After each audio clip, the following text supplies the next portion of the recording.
Okay, so I think we're here. Cameras are there. Okay. So everybody, welcome. Welcome, sir. Thank you very much. I'm delighted to have the Prime Minister here today. We want to demonstrate and show our shipbuilding and our ship repair capabilities, and what better way to do it than to have the Prime Minister here with us today. So without further ado, sir, I'm going to hand the stage over to you. Okay, brilliant. Well, look, can I just start by saying thank you all for giving up your time this afternoon to listen to me, ask me questions. I really appreciate it. I've met some of the apprentices earlier on and got a good sense of the skills and what you're doing. And I have to say, coming and seeing what you're doing is a real highlight for me, because you can't read about this sort of thing or brief about it in Parliament. You need to come and see it, get a sense of the scale of it, the size of it, and the skill that is behind the work that you do. And so let me start by saying thank you for your time. Thank you for what you're doing as well, because proudly supporting those who serve is what I've just read up in one of your meeting rooms. And that is what you do, because, as you will know, security and defence of our country, of Europe, of Ukraine, is absolutely upper mind in the world at the moment. And it's really important that we always remember that there's always the front line, our armed forces, of which we're really proud and do an incredible job, but they wouldn't be able to do their job if they didn't have you proudly supporting what they're doing. So I hope you feel a real sense of pride in the work that you are doing, because you are serving your country, because without what you're doing, we wouldn't be able to do what's necessary to keep our country safe and secure. So thank you for that. You may have seen that last week we announced the highest sustained increase in defence spending since the Cold War, and that means that defence spending is going to come on track by 2027, and then a sustained year-on-year increase. And I want that to be something which is really significant towards the defence and security of our country, much needed at the moment, but I also want it to be measured in jobs and businesses and skills in this country and in places like this, because this is a real obligation and duty. The first duty of the Prime Minister is to keep the country safe, and I take that duty really seriously, but it's also a great opportunity, because this is going to require more of the skills and talents that you have as we go forward. So thank you for what you are doing. Feel proud of what you're doing, because I do, and you should. But also, we're going to be calling on you to step up as we all step up, going into the next stage of our history. So thank you so much for having me here. Thank you so much for showing me what you're doing. It's great to see the ferry here. I think the first one in 60 years. And I can't believe that it's going to be ready for probably early next year, did you say? Yeah. To be going out and to just come and get a sense of it, of the scale and the skill of what you're doing is really, really incredible. So thank you very much for that. I'm now going to take some questions. Please exercise your right to ask me questions. This isn't a great privilege that I'm affording you. I'm your Prime Minister. I'm here to serve you. You're entitled to tell me what you think.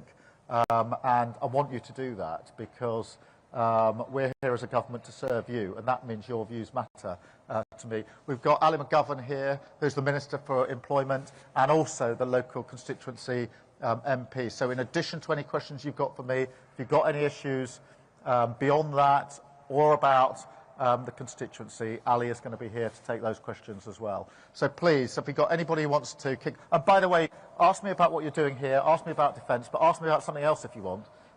You're perfectly entitled to ask me anything you like, so please do. Apart from football, I'm a big Arsenal supporter, Ali is a big Liverpool supporter. What was it last night? 27 shots, Paris Saint-Germain, and then 2 from Liverpool. Fantastic goalkeeping and a very, very good result if you're a Liverpool fan. But as an Arsenal fan, there's a bit of rivalry going on in relation to this. But who wants to crack in first? Yeah, I will. Got one? Yep, please. Hi, Keir. Thanks for coming to see us today. My question is, Camel Air is proud to employ a lot of females in this industry. So we're wondering what the government's plans are to sort of reinforce that and make sure more females will work in this industry going forward. Yeah, well, I mean, there's a lot of women in the workforce here. I can see just by looking around.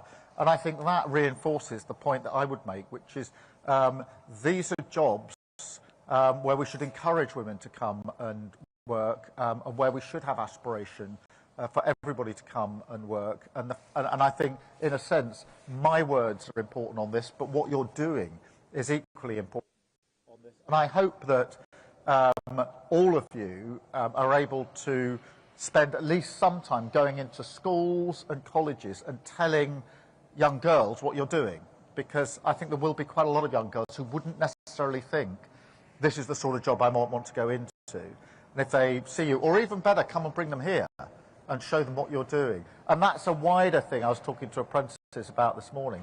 I'm a big believer in apprentices, and I know you're massively oversubscribed. I think 800 apprentices every year for the 50 that get through. So every apprentice here has already got through a 1 in 16 chance and done brilliantly well. But go out and tell that story, because lots of young people, if they came in and saw what you're doing here, if they got a sense of the scale and the skill, I think they'd say, I want a bit of that. So let's go and tell that story. Great. Anyone else with a question? Yeah, please. Hi, Keir. Hi, we met this morning when Yep. you were at the Mersey Ferry and you spoke with the apprentices, and I asked a question, and I think it's important to reiterate and ask again. Obviously, we're going to have 200 apprentices here come Yeah. September, multi-trade. What is your party going to do to support this scheme? Well, I'm a big supporter of apprentices. I think it's really important, and a lot of people have heard this before, but it is important for me to say it, because my dad was a toolmaker. He worked in a factory, and that isn't just something I want to say as a politician. I actually love being in an environment like this. This is what I grew up with, and my dad was an apprentice. He learned his craft, his trade and his skill as an apprentice. So for me, that's what I grew up knowing. I think in some respects it is brilliant to go off to university. I was the first in my family to do so, but we don't make enough of apprenticeships, which I think should be given absolutely equal weighting with going off to university. So I want to put massive support behind apprenticeships. I want to make it easier for people to get on to start their apprenticeships, because sometimes people arrive for apprenticeships, they haven't got quite the right qualifications when they were 15, 16, they didn't get it completely right. I want to open that gateway back up, give people the chance, because you will have seen this, people just developing as apprenticeships through the 3 or 4 years, whatever it may be, to become highly skilled, fantastic workers, and we must support that as we go forward. So I want to give every support to apprenticeships. I really believe in them, and I think there's a mindset shift for the country here, which is, yes, university good, but apprenticeship good as well, and let's start weighing them equally. And that's why I'm very keen for all of you to get back into schools and tell that message, because sometimes in schools there's a slight tilt that, you know, it's off to university, not enough emphasis, I don't think, on going in, getting a skill, getting paid as well, and the security, and making a contribution, because all the apprentices here are making a contribution to this business, to this sector, but also to your country. I can't, overemphasise, at a time like this, what you do for your country really, really matters. So thank you for your question. Anyone? I'm sorry I've got my back to certain people, but if there are any questions behind, I'll try to look behind from time to time. Yeah. Keir. In light of the recent change in commitment from the United States to Ukraine, what do you envisage the UK's military support to Ukraine looking like? Well, on Ukraine, obviously, it's really important that we focus on what matters most. And what matters most, in my view, is a lasting peace that ensures that Ukraine is both sovereign, able to make their own decisions, and secure, so in a position where we don't just stop the fighting for it to start again in a year or 2 or 3.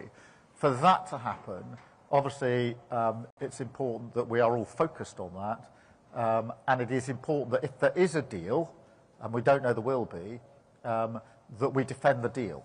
And that means that we need to think about what's the guarantee, what's the security guarantee. And what I've said is, I think Europe needs to step up into this space. We've said for a long time that Europe needs to do more on its own security and defence. I think that's right. And the United Kingdom will play a leading part, because we've always stepped up when it's required. So that's why I've made that commitment on behalf of our country. It has to be done in conjunction with the United States, because we have for many decades worked very closely with the United States. You will know through the work you do that our defence, our security, our intelligence is intertwined. No two other countries are as close when it comes to defence and security as our two countries.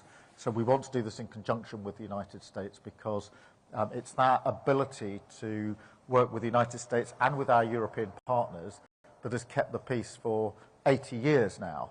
That's why it's important we step up into this space. I would say two other things which are relevant to you. I think in the meantime, we need to put Ukraine in the strongest possible position. We don't know there's going to be a deal. The fighting is going on, and it's a big mistake to think, well, all we've got to do is wait for a deal now. We've got to make sure that if they are fighting on, they're in the strongest position, and even if they go into negotiation, they're in the strongest position. The other thing that I do think is relevant for you, it's a broader picture. I do think Europe needs to step up on security and defence more broadly.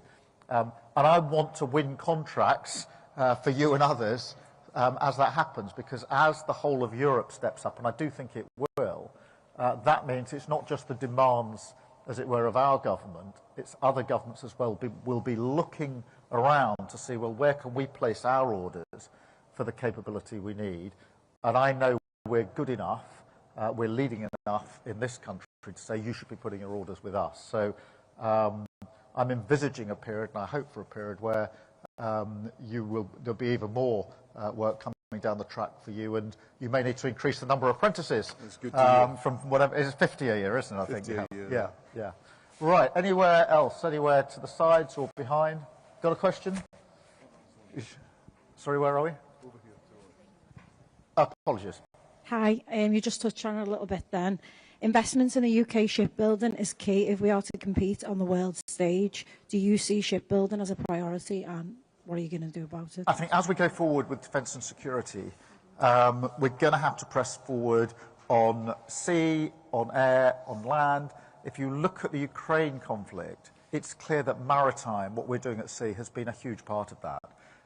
And therefore, as we go through our strategic review, as we look at what does the next chapter of our history hold, it's clear that maritime shipbuilding is going to have to be a big part of that. That's on the defence and security side. Obviously, on the civilian side, there's work to do as well. I'm really pleased this ferry is being built here. There are other ferries that should be built here and aren't being built here, in my view, and we need to make sure that that comes to our shipyards, to businesses like this. We are really good at what we do in Britain. We don't sell ourselves enough, in my view. We should be a bit more out there saying we've got the skills, we've got the people, we've got the ability, let's get on and make sure that we're winning the orders because we're really good at this. And it'll be a very proud time when this ferry goes out early next year. It'll be a real moment, I think. Absolutely. We're looking forward to it. Be a big bit of history. Good. I think I'm just going to step forward now and do a bit of media. But unless you've got to go, I'd like to come back and just have a chat with some of you. But, I mean, don't feel you've got to stay if you don't want to or you've got other stuff to do. But I'm going to come back and try and find some of you if I can. But I'm just going to do a bit of media if you don't mind first. Yep. Thanks. George, where am I coming?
you were to level?